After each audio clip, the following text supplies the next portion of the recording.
எந்தன் காதல் என்னவென்று சொல்லாமல் ஏங்க ஏங்க அழுகை வந்தது.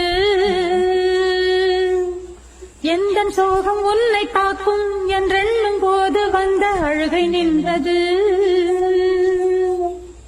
மனிதர் உணர்ந்து கொள்ள இது மனித காதல் அல்ல, அதையும் தாண்டி புனிதமானது.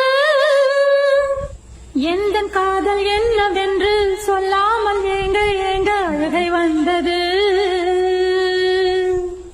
எந்தன் சோகம் உன்னை தாக்கும் என்றெண்ணும் போது வந்த அழுகை நின்றது. மனிதர் உணர்ந்து கொள்ள இது மனித காதல் அல்ல, அதையும் தாண்டி புனிதமானது. எந்தன் காதல் என்னவென்று சொல்லாமல் ஏங்க ஏங்க அழுகை வந்தது. எந்தன் சோகம் உன்னை தாக்கும்